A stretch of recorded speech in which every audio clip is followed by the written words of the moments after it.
Rituales de apareamiento Margarita Borrero, Estocolmo. Es probable que estés muerto o quizá te hayas salvado. La relación física con las palabras me ayuda a pensar. ¿De qué otra forma voy a entender las cosas? La verdad se me ha hecho un ovillo y si quiero recuperarla, he de tirar del hilo, volver sobre mis pasos hasta el principio de la historia, formular las preguntas correctas. ¿Qué representa la verdad? No es sencillo ser adulta y al mismo tiempo tener el corazón anclado en la infancia. Ahora me aseguro de apretar el lazo de los cordones antes de salir con prisa. He acabado por temer a las caídas y soy más formal. No menos, me limpio la boca con la servilleta después de cenar y me guardo mis opiniones. Cuando éramos niños podíamos decir lo que se nos antojara y luego echarnos a reír con la boca llena de arroz. ¿Lo recuerdas? Madurar es aprender el arte del disimulo o de la hipocresía. Si finges demasiado o por un periodo de tiempo muy largo, acabas por perder la razón. Tus zapatos estaban siempre raídos y a mí me regalaban un par nuevo antes de que alcanzara a notárseles el uso. En tus rodillas nunca hubo cicatrices. Las mías se desollaban y cubrían de costras desde la primera semana de vacaciones en la finca. Me gustaba lamerme esas costras ásperas hasta reblandecerlas, sentir el sabor metálico y dulzón de la sangre en el centro de mi lengua. Seguirte por el campo, adentrarme en tu mundo donde cada flor tenía un nombre. Agapantos, lirios, anturios. En la ciudad no se aprende nada sobre las flores y mucho menos sobre los colibríes o los hábitos nocturnos de los armadillos. Tú nunca has estado en la ciudad, en ninguna ciudad, ni siquiera en una pequeña. El sueño de mi vida es llevarte a Estocolmo. La variedad de orquídea que consiguió cultivar mi abuela en la finca se llamaba arrullo de paz. Era de un fulgurante color violeta. Si estabas en una habitación a oscuras con una de aquellas orquídeas, sentías la presencia de la flor. La abuela logró un ejemplar único, de fragancia intensa, que perfumaba espacios enormes. Tú cuidabas las orquídeas de la casa y las del vivero porque tenías los dedos largos y ágiles y sabías qué hacer para que crecieran. Esa es la verdad, ¿no? Tus padres eran los cuidadores de la propiedad de mis abuelos. Tú existías solo para mí. Eras parte de mi paraíso, aquel mundo lleno de flores y de colibríes irisados y de árboles tan altos que los rayos de sol jamás llegaban al suelo. Aguardabas las vacaciones con la misma impaciencia que yo, lo sabía. Me pregunto cómo se consigue poner punto final a una historia, una sola línea que se escriba después, así sea de forma involuntaria, convierte ese punto final en uno seguido. Mi vida está llena de puntos finales que luego se han convertido en seguidos. No me importa, puedo aceptar eso. Lo que me molesta es lo contrario, un punto seguido que la vida o las circunstancias convierten en un punto final. Quizás convertirse en adulto consiste en ceder a los impulsos más bajos del predador. En la finca estaba aquella gata angora, Manfreda, a la que le endilgaste un conejillo de indias por hijo, ¿te acuerdas? Tu idea fue considerada como una perversión por parte de tus padres y de mis abuelos, pero yo te entendí. Era tu forma de demostrar que los enemigos naturales no tienen por qué enfrentarse, o que incluso las criaturas de especies distintas pueden vivir como una sola familia, sin distinciones. Creo que la actitud humana más retorcida es convertir a alguien de tu propia especie en un rival a muerte. O peor aún, en una víctima. Es lo que hacen las guerras y las guerrillas, también las convenciones sociales. Tú y yo hablábamos de eso con frecuencia, de cómo las diferencias en la cantidad de dinero podían separar a personas destinadas a estar juntas. Manfreda resultó ser mejor que muchos hombres. Amamantaba por igual a sus gatos y a esa especie de rata enorme y sin cola que tú le confundiste entre sus hijos. Los primeros días sospechó, Olisqueaba de forma insistente al intruso porque su instinto le decía que aquello no era un felino, sino un manjar en potencia. Pero la educaste bien, acabó por aceptar al conejillo como parte de su familia, y no fue la única. Sus hermanos postizos jugueteaban con él, igual que si fuera uno más de la camada. Lo lamían con afecto fraterno.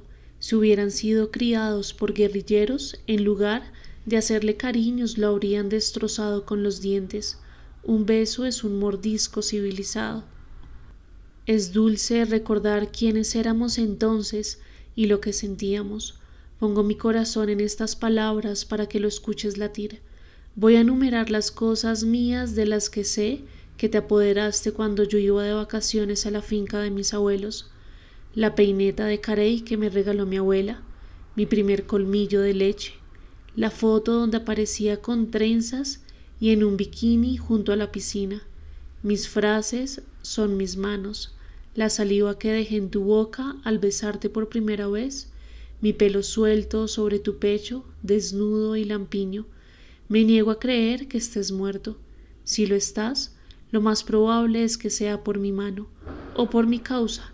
Quizás yo he puesto el punto final a la historia de tu vida. Lo correcto sería que ahora mismo fuéramos dos puntos, uno encima del otro, pero varias veces, como en una serie de fotogramas consecutivos de una película erótica. Dijiste, la forma más fácil de encontrar un nido de colibrís es seguir a la madre. Sabías que los mejores sitios para construirlos eran las ramas en forma de Y, bajo un follaje tupido. Los enemigos de esos pájaros son el viento y la lluvia, por no hablar de la ferocidad de las hormigas. Resultaba muy difícil encontrar una pluma de colibrí, pero tú me las traías por puñados, casi siempre azules o verdes. Yo las enmarcaba entre dos láminas transparentes con delicadeza y las usaba como separadores en mis libros. Aún conservo la mayor parte de ellas en mi casa. No tengo ninguna conmigo en este lugar. A veces digo en voz alta el nombre secreto con el que me gustaba llamarte: colibrí, colibrí, colibrí. Las batas blancas de los médicos representan el poder. En este sitio, con el símbolo de la autoridad absoluta, los psiquiatras suelen llevar sus nombres escritos en un pequeño letrero, a la vista de cualquiera. Nunca los leemos por una especie de temor, de superstición compartida. Su nombre es simplemente los batas blancas. Si uno de ellos dice que es hora de meterse en la cama, tragas la pastilla bicolor que te entrega y te acuestas. El sueño no tarda en venir. Nadie garantiza que ese medicamento evite las pesadillas, pero es igual. Tú obedeces, tragas, duermes. En la sala principal hay una hoja que especifica cuántas camas tiene cada estancia de ese hospital. Está escrita con letra Arial de tamaño 12 y se puede leer lo siguiente: Unidad de corta estancia 1, 12. Unidad de corta estancia 2, 18. Unidad de media estancia 1, 30. Unidad de media estancia B, 16. ¿Te has fijado? En lugar de decir unidad de media estancia 2, dice B. Es una incoherencia de estilo. Lo he mencionado, pero los batas blancas dicen que no debo cultivar ningún tipo de neurosis mientras esté aquí, ni siquiera las pequeñas. A esas las llamo neurosillas y creo que no hacen daño.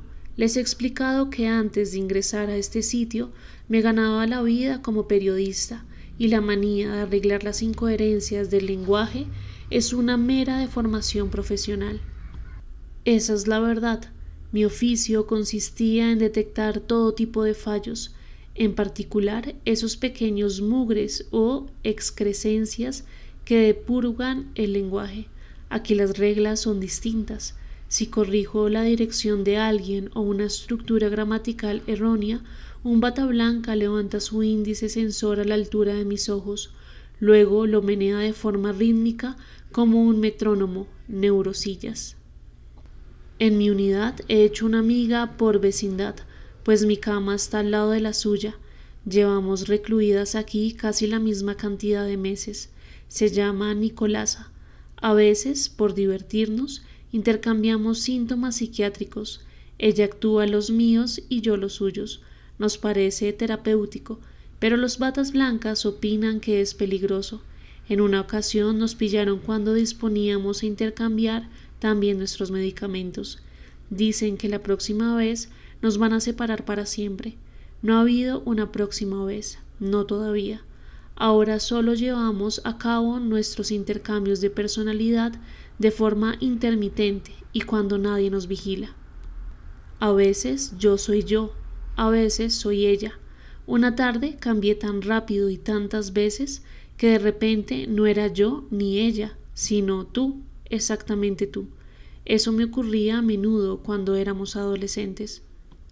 Mientras te escribo me siento libre y clara, quizás porque entonces nos encantaba observar los pájaros iridiscentes a plena luz del día. Si yo fuera un ave sería una cometa colivioleta. Estarás de acuerdo conmigo en que no se puede elegir un colibrí más bello y original. Recuerdo la vez que me regalaste una pluma que hacía juego con la orquídea de mi abuela. Era refulgente, parecía un faro diminuto cuando hacías girar el cálamo entre tus dedos. Pensé que era un truco, que la habías pintado para impresionarme. No imaginaba que existieran aves de un color tan cercano al púrpura. Atesoré la pluma porque tú me la diste. Años después vi un cometa colivioleta con mis propios ojos. Fueron apenas unos segundos. Se mueven tan rápido. Eso fue durante las vacaciones en que tú cumpliste 14 años y la piel se te llenó de acné. A mí me faltaban 2 meses para los 13. Mis abuelos sospechaban que entre tú y yo había algo, ¿te acuerdas? No nos quitaban los ojos de encima. Es muy difícil observar colibríes cuando te vigilan como si tú fueras el pájaro exótico. Los abuelos se enojaban cuando me veían encaramada contigo en la parte más alta de los árboles. ¿De qué otra forma iba a conseguir echar un vistazo a los nidos en las ramas en Y, si son del tamaño de una nuez? Pero ellos estaban preocupados por nuestras hormonas. Entrar a la adolescencia significó separarnos, someternos a la obligación de seguir los patrones sociales de nuestros mayores. Crecer es convertirse en alguien que aprende a guardar las distancias. Los batas blancas nos sugieren ejercicios terapéuticos. Uno de ellos consiste en que contemos nuestra vida como si fuera un cuento. Estos son los personajes que podemos incluir: hadas, dragones, príncipes, castillos encantados, caballeros, brujas, búhos, hechiceros, bosques. En mis narraciones tú eres el príncipe cautivo en el imperio de las tinieblas. Yo soy la princesa encerrada en una torre de marfil que escapará para rescatarte. Lo tenemos difícil, ¿verdad? Fuera de estas paredes, si llevas un puñado de plumas de colibrí en el bolsillo, nadie te lo va a recriminar. Como mucho comentarán lo excéntrico o vistoso que resulta. En este lugar, en cambio, un detalle como ese constituiría un motivo para llevarte de forma urgente a tu psiquiatra. El mío siempre limpia los cristales de sus gafas con un pañuelo al principio de cada consulta. Creo que es su forma de darme a entender que me ve con claridad. Yo también a él, faltaría más. Lo estudio con interés mientras se pone los anteojos de nuevo y ajusta la expresión del rostro hasta lograr un aire solemne. Se aclara la garganta y puede soltar cosas como esta. ¿Qué representa para usted un colibrí? Es de loco, siempre hace preguntas que yo querría hacerle a él. ¿Qué representa esto? ¿Qué representa lo otro? Pero su trabajo no es dar respuestas, sino hacer de guía, entrenarte para que formules las preguntas apropiadas. Esto es como en el cuento del Grial. Si Perceval no hace la pregunta correcta, el rey pescador seguirá moribundo y su reino maldito. ¿Qué representa el Grial? Una vez, en la finca de mis abuelos, atrapé una luciérnaga con las manos, la metí en un envase de cristal y lo tapé. Quería verla brillar en la noche. Me dijiste que se iba a morir si no la liberaba pronto. Cuando tuve que tirar su cadáver, Era una sombra ciérnaga. No se priva a una criatura hermosa de su libertad de forma impune. Nicolasa me ha contado un chiste gracioso sobre psiquiatras. El motivo de consulta de cierto paciente era su incurable manía de coleccionar objetos rotos que encontraba en la calle. La psicoterapia dio buenos resultados y se curó con poco tiempo. Años después, el terapeuta supo que aquel paciente suyo se había dedicado a coleccionar divanes. En principio me ingresaron en este lugar por un diagnóstico psiquiátrico importado de Europa. Tiene un nombre sonoro y rotundo: el síndrome de Estocolmo. Es absurdo, dije. Las únicas capitales europeas que conozco son Londres y Madrid. Estudié periodismo un par de años en Nueva York. ¿No tendré más bien el síndrome neoyorquino? Los psiquiatras no tienen sentido del humor. ¿Has visto que alguno se ría? No tienen ni idea de cómo se hace. Intenté explicar que yo no me había enamorado de ti durante el secuestro, sino antes. Por suerte caí en cuenta a tiempo de que era un dato revelador y podía dar pistas. Cambié de tema de forma abrupta, varias veces seguidas, como si fuera una ametralladora de proponer disparates. Esa ha sido mi estrategia desde entonces y por eso es que a mi diagnóstico inicial mi psiquiatra de cabecera ha agregado los siguientes: paranoia, manía persecutoria, disociación y personalidad obsesivo-compulsiva.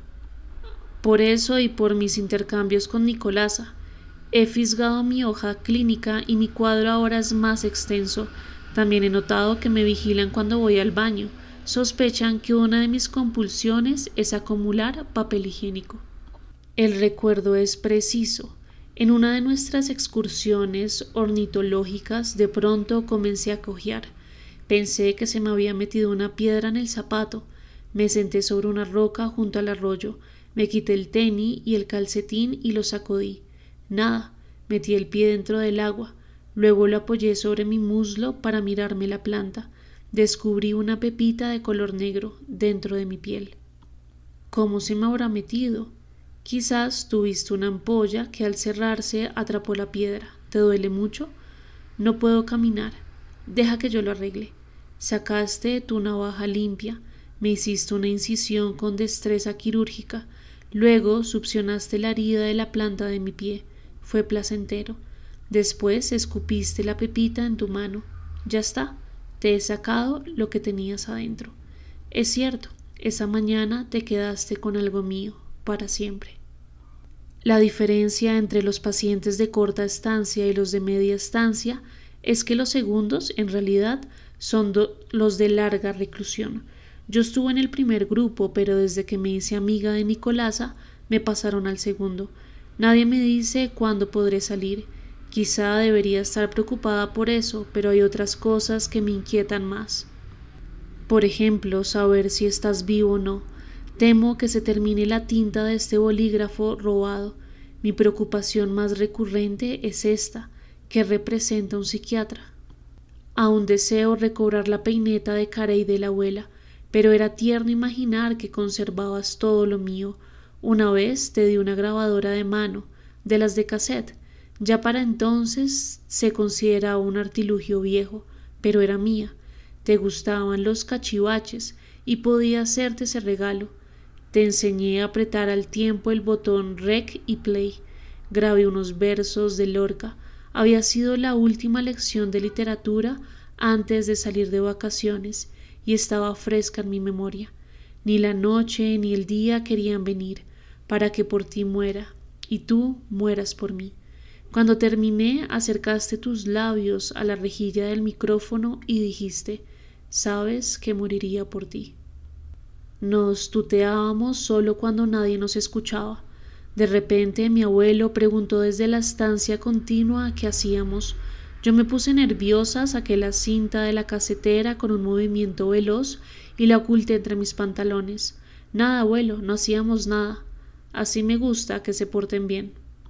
Entonces deslizaste tus dedos maliciosos sobre mi pubis para recuperarlo.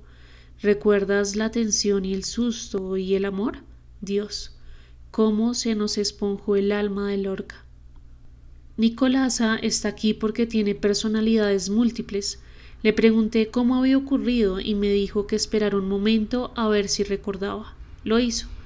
Cuando eres hija única, a veces te sientes sola, pero si llegas a sentirte muy, muy sola y la vida te duele como un demonio, algo en tu interior explota y se multiplica. Ya podrás imaginar lo extenuante que resulta actuar sus síntomas, todos en un orden preciso. No es una persona, es una legión. Quizás son los medicamentos, pero el caso es que hay días en que ando desorientada y confundida. Además, olvido cosas. Ahora que te escribo y me releo, noto que no siempre soy coherente, y eso que solo escribo cuando me siento despejada. Recuerdo con claridad mi vida hasta la adolescencia, pero me cuesta recuperar detalles de la edad adulta. Se lo conté a un bata blanca nuevo, uno que nos cae bien. Me explicó que a veces la mente bloquea los recuerdos traumáticos y eso crea lagunas en la memoria. También dijo que era positivo que mi cerebro registrara la falta de una información que debía de estar allí. Su argumento me sonó razonable. Semanas después recordé que tú y yo no nos habíamos visto ni una sola vez en más de 4 años. Fue demoledor. No tenía una laguna en la memoria, la tenía en la vida. Lo malo de este rollo de papel higiénico es que es muy estrecho y obliga a escribir frases cortadas, que no es lo mismo que cortas.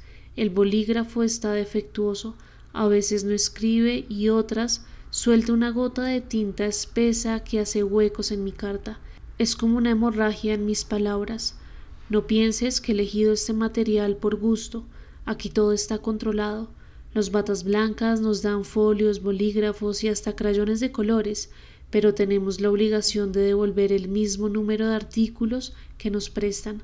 Lo que escribes o dibujas puede ser sometido al escrutinio de los psiquiatras. Es como cuando te arrestan los policías en una película gringa. Tiene derecho a guardar silencio. Todo lo que diga podrá ser utilizado en su contra. ¿Ves la trampa? Te proporcionan material para que te confieses.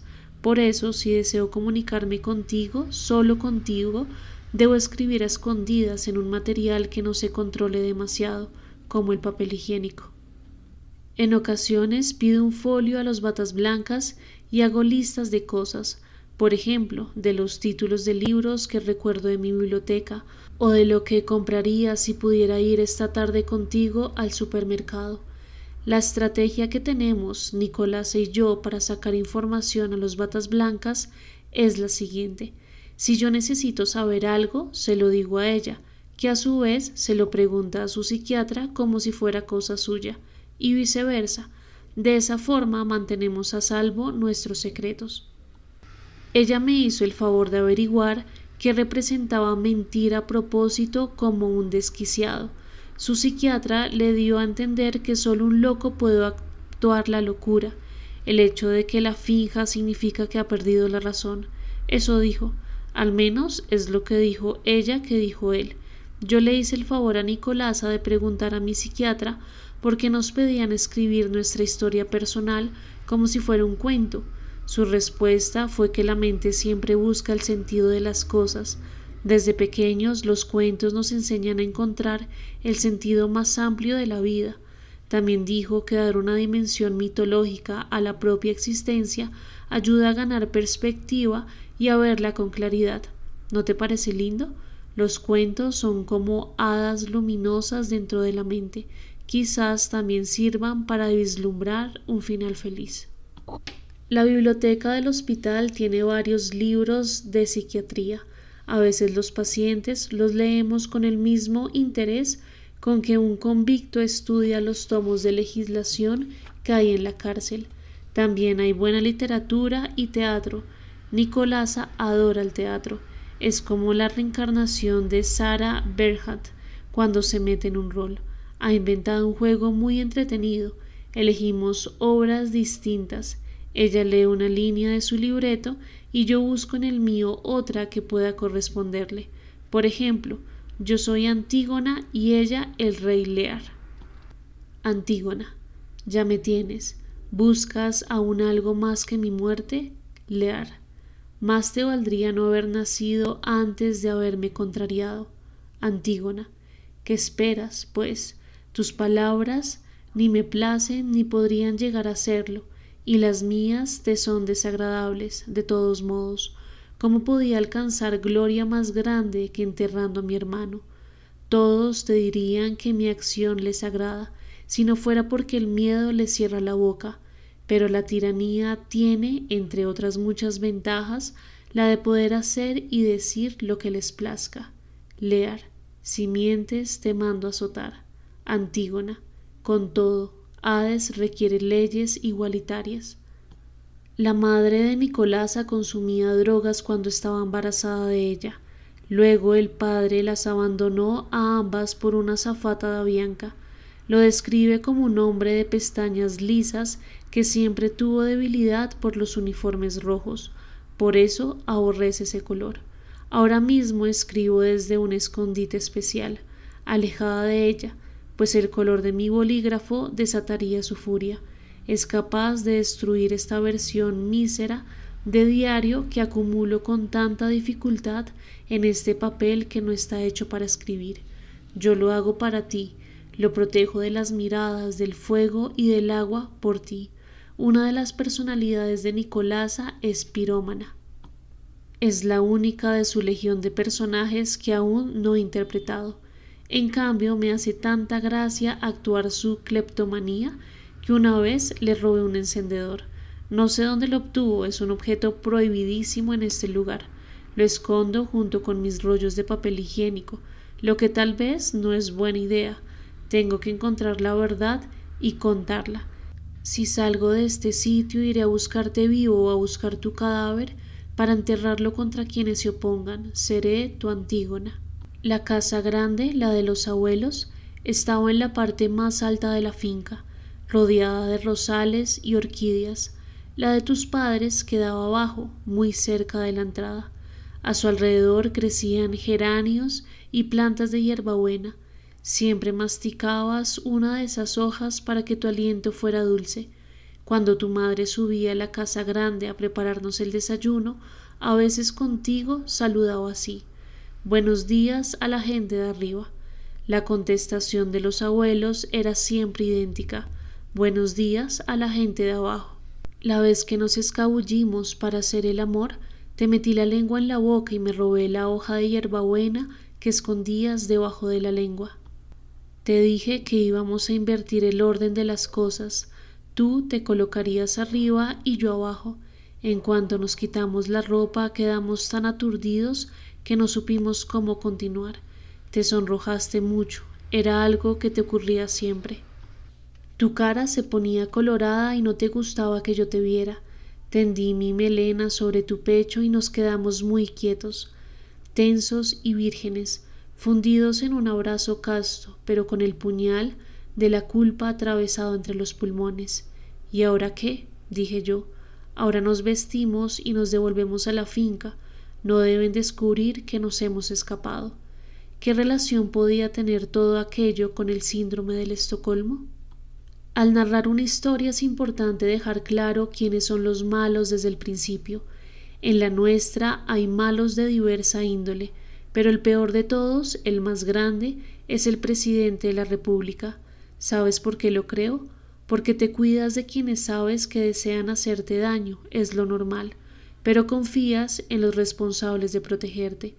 Nuestro presidente, investido con el poder absoluto que le dieron nuestra fe y nuestros votos, dijo que iba a establecer un territorio de diálogo con los rebeldes alzados en armas.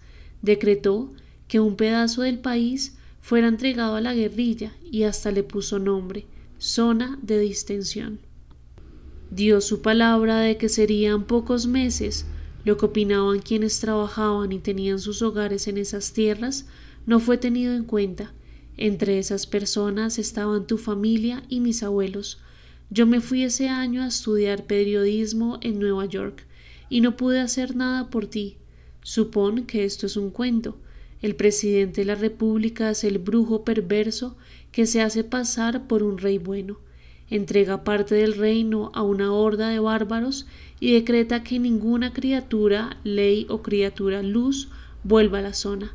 El corazón del imperio es atacado por cientos de brutales asesinos. La tierra burbujea, ahogada en sangre. Pasan meses, luego años. ¿Sabes qué es tu familia en esa historia?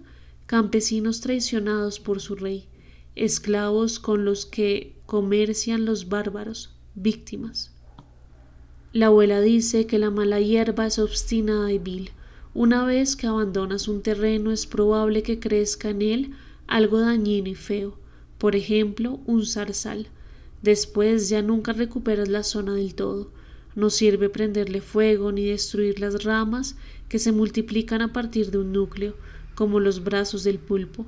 La zarza renace en cuanto tiene la oportunidad igual que una criatura inmunda. Puedes mantenerla a raya durante un lustro o una década.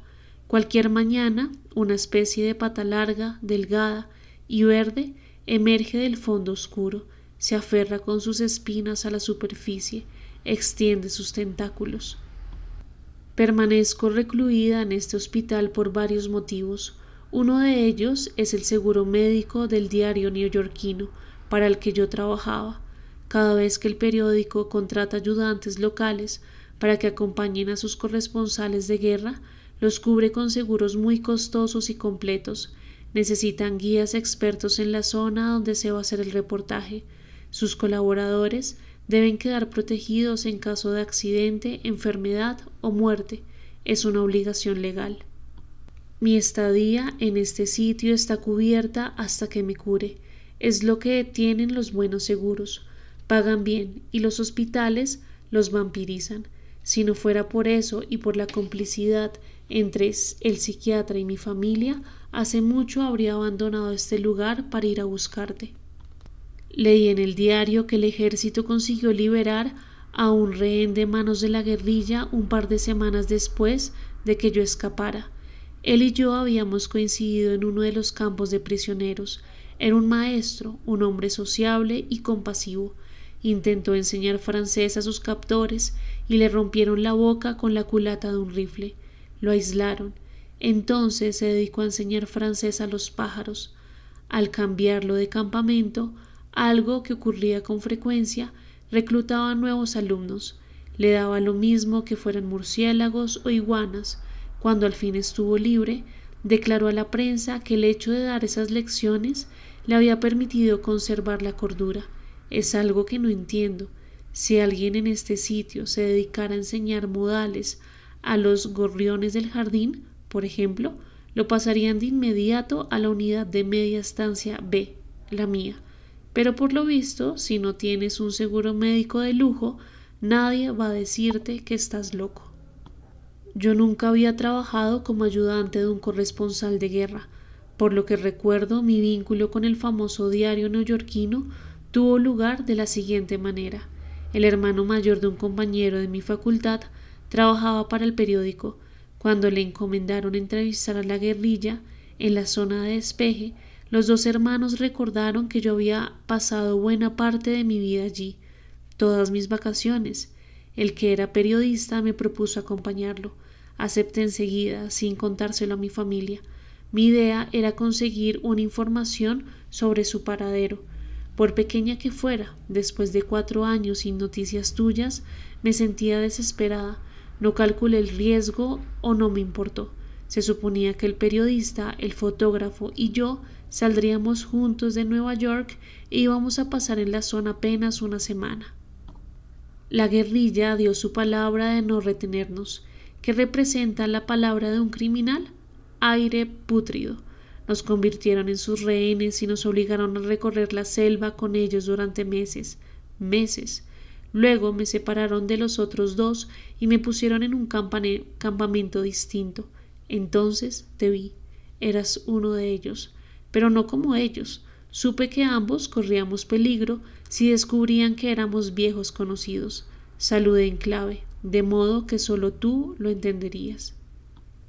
Buenos días a la gente de abajo.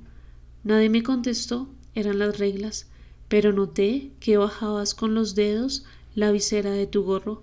Creo que no querías que te viera llorar. Chrétien de Troyes me enseñó en el cuento del Grial que las preguntas correctas tienen el potencial de sanar. He probado suerte con las dos de su libro, me refiero a las que debía hacer Perceval para salvar el reino. What else thee, who does the real serve? Se las hice a mi psiquiatra como si él fuera el rey pescador. En lugar de responder, hizo la siguiente pregunta: ¿qué representa para usted hablar en otro idioma? Mis abuelos tenían una segunda casa en la ciudad a la que se mudaron después del anuncio del presidente, pero tú y tus padres no tenían a dónde ir, quedaron en la zona roja. ¿Qué va a pasar con la familia de Alejandro?, pregunté. Estarán bien, como no tienen nada, no les pueden quitar nada. Se equivocaron. La guerrilla raptaba a los hijos de los pobres, los reclutaba a la fuerza, les enseñaba a matar. Mis abuelos ni siquiera cerraron la puerta de la finca al salir. ¿Para qué? Trajeron las cosas que más les importaban y abandonaron lo demás, incluso esa orquídea rara, única, que no volverá a repetirse en la historia de las flores. La siguiente historia es importante, es otra de las razones por las que estoy en este lugar. En la década del 70, un grupo de hombres atracó un banco en Estocolmo y mantuvo cautivos a varios rehenes durante 6 días. Los secuestradores al fin se rindieron ante las autoridades. Las cámaras de televisión captaron el instante en el que una de las víctimas daba un beso a un atracador. No era la única que estaba de parte de ellos. Todos los antiguos cautivos defendieron a los delincuentes. Ninguno quiso declarar en el juicio que se abrió contra ellos después. El síndrome de Estocolmo no fue el caso de una única rehén, aunque aquel beso haya centrado la atención mediática en ella, sino de un grupo. Yo pienso que es un comportamiento típico de los suecos. Tú y yo podríamos ser olmienses. Ese es el gentilicio de los habitantes de Estocolmo.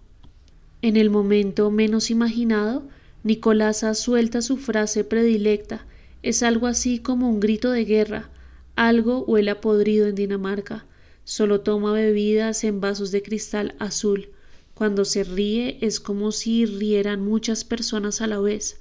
Me recuerda las risas enlatadas de las comedias de televisión. Ella también está aquí, en parte por culpa de un seguro.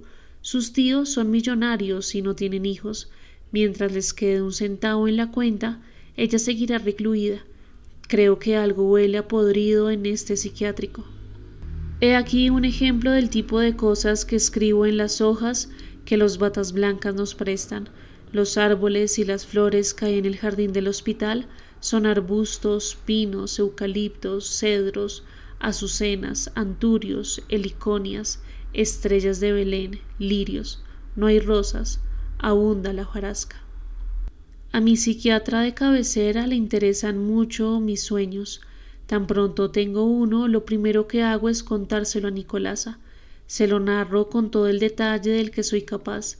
Si sueño, por ejemplo, que llevo puesto mi uniforme del colegio y estoy en la finca de los abuelos, ella dice que el año entrante me voy a teñir el pelo de rubio y me cambiaré de peinado. Lo que yo le cuento al psiquiatra son interpretaciones de Nicolasa. Él opina que atravieso una crisis de identidad. Mis padres y mis abuelos se turnan para visitarme. Me encerraron aquí. Ellos me encerraron aquí. ¿Sabes por qué? En cuanto mis heridas estuvieron curadas y tuve fuerzas para levantarme de la cama, les dije que iba a regresar a la selva. En ese tiempo estaba muy nerviosa y solía hablar de forma atropellada. Ni siquiera a ellos pude contarles la verdad. Te lo había prometido, pero algo se me escapó. Establecieron una relación oscura entre el secuestro y tú. Ese fue el clavo definitivo, el más grande de los que sellaron mi prisión. Una hija y nieta traumatizada por un rapto es algo de lo que pueden hablar en su círculo social. No hay ninguna vergüenza en ello. Las otras personas de apellidos ilustres asienten con la cabeza, les dan palmadas en un hombro, los compadecen. Pero mi familia enfermaría de un mal imaginario que se llama escándalo, si tuviera que admitir que su niña está dispuesta a arriesgar la vida por el hijo de los cuidadores de la finca. Son adultos de los que guardan las distancias, predadores de su propia especie. Mi comportamiento va en contra del orden establecido, lo que según ellos significa que estoy dañada y hay que arreglarme. Contaron al psiquiatra una versión retorcida de lo que creen que pasó. Mi bata blanca de cabecera piensa que no puedo estar bien de la cabeza si mi intención es marchar hacia una muerte segura. Prefiere retenerme por mi propio bien, con la complicidad de ellos. ¿No te parece normal que me sienta traicionada y me cueste trabajo confiar o decir la verdad? Duele como si a cada segundo me desollaran viva. No escribiré nada más sobre esto. Mi casa estaba llena de libros y de revistas. Una vez tuve una orquídea, pero son flores delicadas. Tienen ínfulas de princesas y exigen cuidados excelsos. Al finalizar la época de floración, no corté las varas y eso forzó a la planta a producir una segunda flor, más pequeña. Creí que era normal, pero cuando la abuela la vio, dijo que la planta moriría de agotamiento, quizás también de enfermedad. La falta de higiene de mis herramientas de jardinería podía haberla infectado, dijo, porque hubiera sido necesario esterilizarlas antes con alcohol o lejía. ¿Cómo yo iba a saberlo? La predicción de la abuela se cumplió. Mi flor, agotada, murió tras el ataque de un ejército de hongos y bacterias. Después sembré una planta de hierbabuena. No era tan bonita como una orquídea, pero me recordaba a ti. Y además, solo necesitaba luz y agua. Era muy agradecida. He pasado tanto tiempo fuera de casa, primero como rehén en la selva y luego encerrada en este lugar, que ya debe de haber muerto de sed. Los bata blancas suelen organizar distintas actividades terapéuticas para nosotros, por ejemplo, talleres y charlas. Forma parte del tratamiento. Hace poco vino un fotógrafo a hablarnos sobre su oficio. Dijo que uno de los trucos para aportar tridimensionalidad a una imagen era incluir líneas convergentes en las composiciones.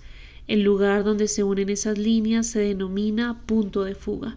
Puede estar situado dentro o fuera del encuadre. El que está dentro contribuye a que la mirada del espectador se mantenga en la imagen, mientras que el de fuga lanza la mirada más allá, hasta un sitio que ya no puede ver. Yo pregunté al fotógrafo qué representaba un punto de fuga. Dijo que me lo explicaría otra vez. Lo hizo. Quiso saber si había entendido. Le dije, sí, entendí lo que es, pero ¿qué representa? A veces nos hacen requisas por sorpresa para asegurarse de que no nos hayamos apoderado de ningún objeto prohibido. Si buscan entre mis cajones, no solo van a encontrar el encendedor, sino también mis pergaminos. Ahora que estoy tan cerca de la verdad o de su recuerdo, no puedo prescindir de ellos. ¿Será acaso fetichismo? A ti y a mí nunca se nos ha dado bien la actuación, pero durante el secuestro nos convertimos en intérpretes consumados. Cuando te dejaban a cargo del turno de guardia, yo fingía dormir y tú hacías como si no te dieras cuenta. Tan pronto estábamos seguros de que el resto de la gente del campamento se había dormido, nos alejábamos un poco para conversar en voz muy baja. La primera vez te enseñé las marcas en mis muñecas y las úlceras que se me infectaron en el campamento anterior. Después de aflojar mis sogas y de besarme la sangre, me mostraste varias marcas en tu fusil, una por cada persona que te habían obligado a asesinar. Tus padres eran prisioneros de la guerrilla, no sabías dónde estaban. Si me fugo, los matan. ¿Cómo sabes que están vivos? No lo sé. No puedo marcharme y correr el riesgo, pero te ayudaré a huir. Hace meses Nicolasa se fijó en las viejas marcas de mis muñecas.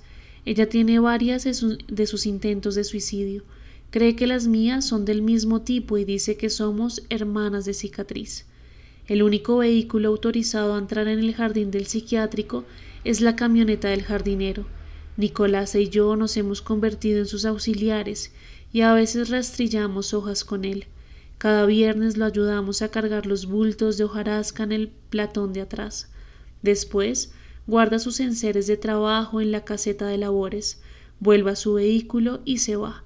Nuestro plan de fuga es este.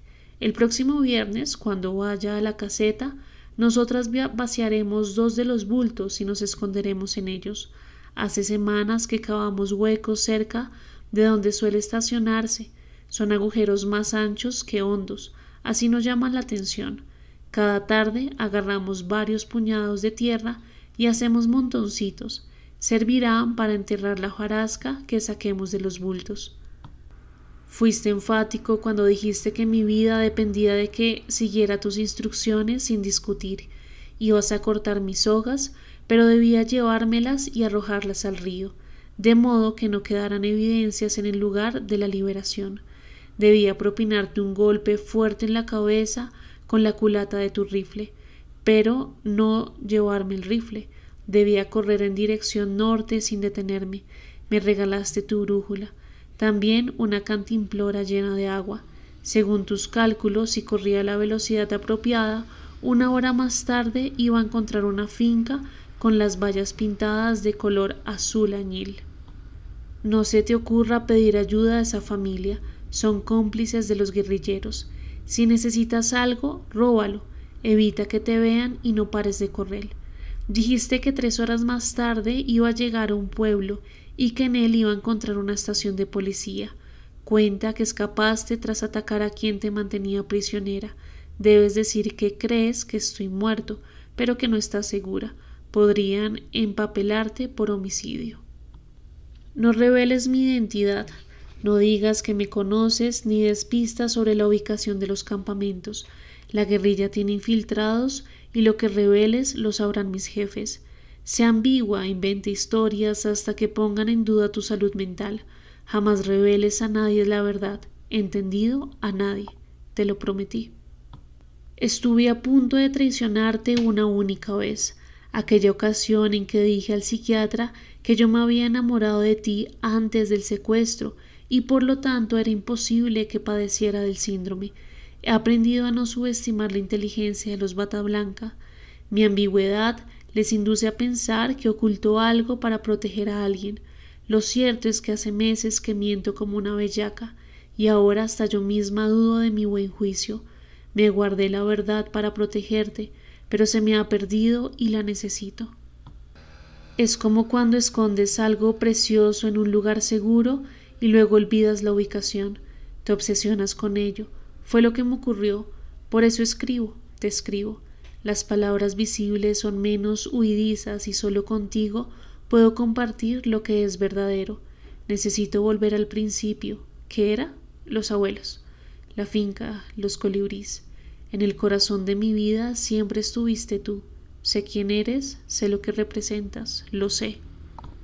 La existencia de estos rollos es un peligro cada vez más grave para ti, para Nicolasa y para mí. Me doy cuenta, pero no me hago a la idea de prescindir de ellos. Tampoco logro dejar de acumular puntos seguidos. Quizás está sobrevalorada la idea de terminar una historia con un punto final. Al fin y al cabo, aquí lo que importa es el punto de fuga, ese que está fuera del encuadre. Más allá de la mirada, un punto final se ve, el otro, en cambio, se escapa. Nunca pensé que fuera capaz de matar, a ti menos que a nadie, pero supongo que aquello no cuenta, como homicidio sobre todo, porque es posible que aún sigas con vida. Recuerdo que aprovechamos la mañana cuando me tenías que conducir a un nuevo campamento de rehenes para llevar a cabo nuestro plan. Creo que el culetazo que te propiné con tu rifle fue más fuerte de lo debido. Te abracé, temblábamos. ¿Qué haces, loca? No debes perder ni un segundo. ¿Cómo te voy a dejar aquí, herido y solo? Tu reacción fue veloz y brusca. Me encañonaste con el rifle. Corre o te mato, es en serio. Si nos sorprenden de todas maneras te voy a tener que matar. Me obligarán a hacerlo. Lárgate. Y por nada del mundo te devuelvas. ¿Me oyes? Pase lo que pase, por nada del mundo. Fueron las últimas palabras que pronunciaste, pero no lo último que oí. Hubo algo más. Desde la distancia, un tiro. ¿Te dispararon? ¿Disparaste? ¿Te disparaste? ¿Fue un disparo que no tenía nada que ver contigo? Esas preguntas no sanan. Pueden volver loco a cualquiera. Te obedecí, me eché a correr sin detenerme hasta llegar al pueblo. No me di la vuelta ni una vez, ni una sola vez. Estoy viva porque tú lo has querido, o por lo menos finjo que lo estoy. Faltan 2 días para el viernes. Los huecos que hemos hecho en el jardín son lo bastante grandes. Hay suficientes montoncitos de arena como para enterrar el contenido de 2 bultos de hojarasca. Mi mayor problema son estos rollos. Comencé a escribir con la esperanza de poder entregártelos alguna vez, pero no puedo llevarlos conmigo, imposible. Abultan demasiado y además Nicolasa se pondría histérica con la tinta roja. ¿Qué hago con ellos? Contienen mi verdad.